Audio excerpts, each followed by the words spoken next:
Hey guys, welcome back to my channel. आप लोग कैसे दोस्तों? मैं तो अच्छी हूँ, आशा करती हूँ आप भी अच्छे होंगे। और आप सभी को हैप्पी राधा अष्टमी। तो आज राधा अष्टमी है, तो इस अवसर पे हमारे मंदिर में जो निरसा में पड़ता है राधा रानी मंदिर, तो वहाँ पे आज से श्रीमद् भागवत कथा स्टार्ट है, जो कि हर साल होता है। तो इन साल भी हो रहा है, जो कि शाम के 3 बजे से 6 बजे तक होती है। तो आप लोग भी आइए, जो अगर निरसा के अगल बगल वाले लोग हैं तो वो लोग भागवत कथा सुनने के लिए ज़रूर आइए, क्योंकि हमारे हिंदू धर्म में बोला जाता है भागवत कथा सुनना मतलब बहुत अच्छा होता है। नसीब वालों को ही भागवत कथा मिलता है, और इसे सुनने से सारे पाप कष्ट सब दूर हो जाते हैं और मन भी सुकून हो जाता है। तो ज़रूर आइए आप भी। राधा में हरे कृष्ण। और भी आपको ज़्यादा समझना हो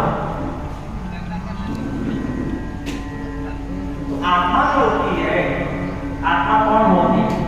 आत्मा स्त्री स्वरूपा होती है। पुरुष के शरीर से चाहे आत्मा निकले, चाहे वो स्त्री के स्वरूप से निकले, आत्मा निकलती है। बोलते हैं आत्मा निकलता है, कोई नहीं बोलता है बोले अरे उसके शरीर से आत्मा निकल गई, यही बोला जाता है।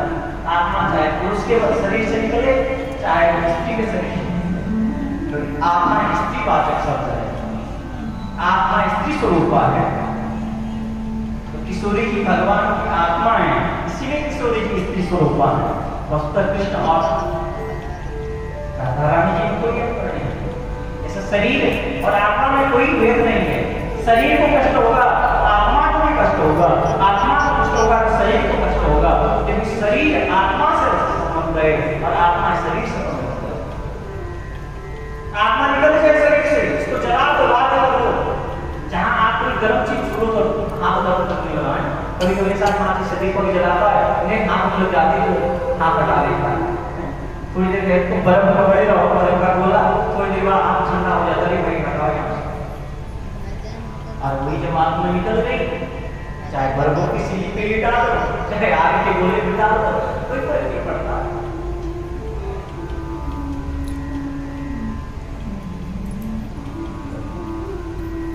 किशोरी जी भगवान की आत्मा।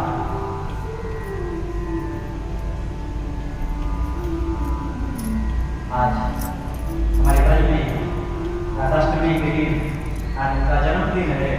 आप लोग अपने अपने घरों में मनाए होंगे, मनाए होंगे। किसी घर में राधाष्टमी मनाई,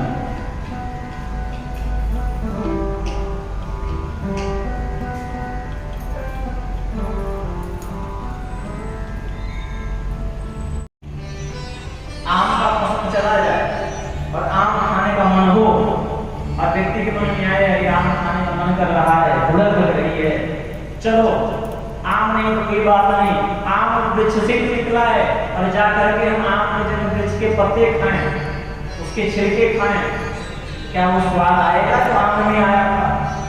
अरे महाराज, आम के फल में तो स्वाद हो, उसके छिलकों में थोड़ी मिलेगा। मुझे महाराज ये बताओ, गन्ने से ही रस निकलता है और उसी से चीनी बनती है। चाय बना लो, चीनी खत्म हो जाए, घर में गन्ना हो जाएगा, कर दिया, उसका रस निचोड़ करके डाल दो, क्या वही स्वाद आएगा? नहीं आएगा।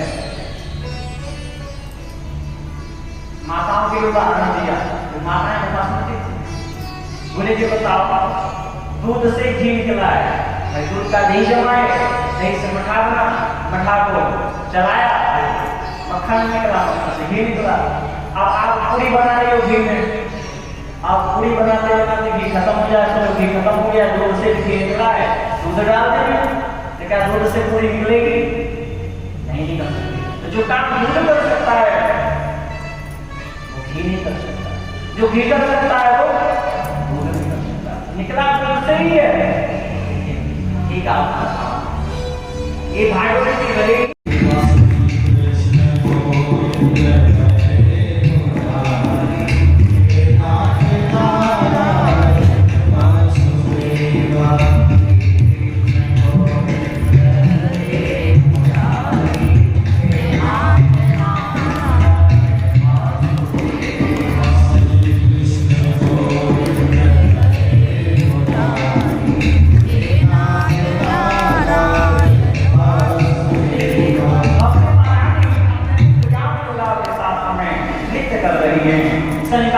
से पूछने लगी, प्रभु मेरे लिए कोई स्थान में बैठने के लिए, मैं कहाँ बैठूं?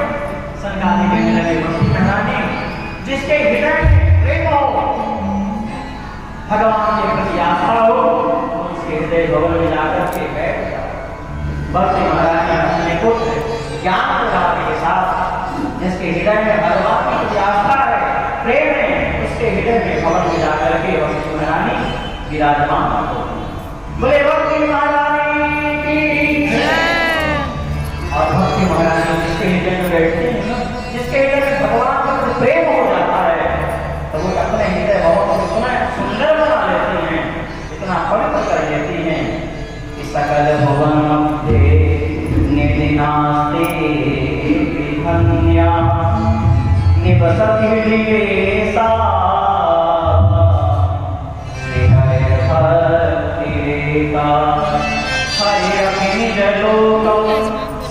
बैठने का।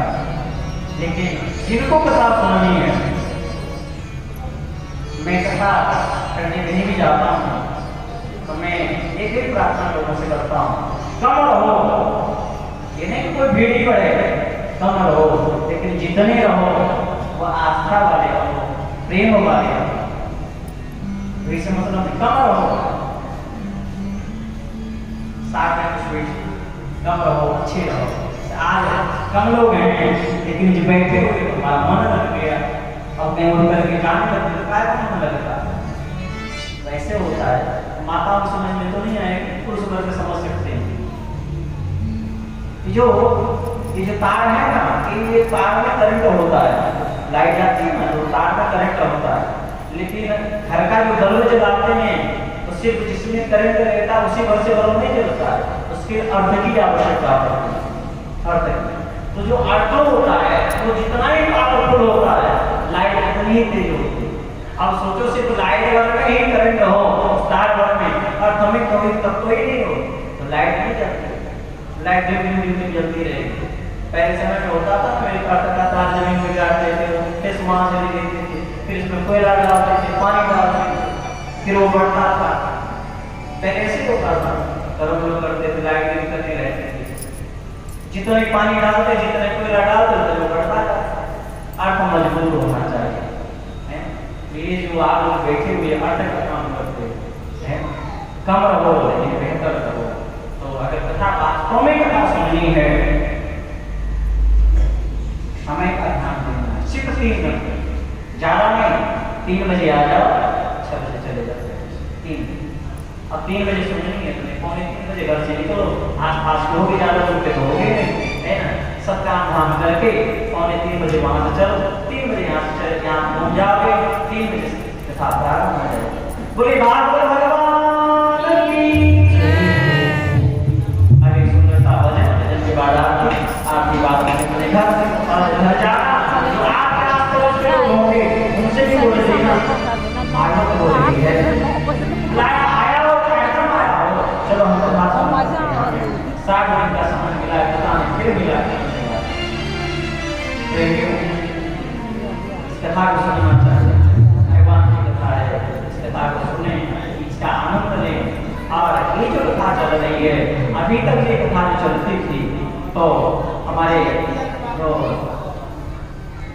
भूषण जी, इनके पिताजी के द्वारा हुआ था।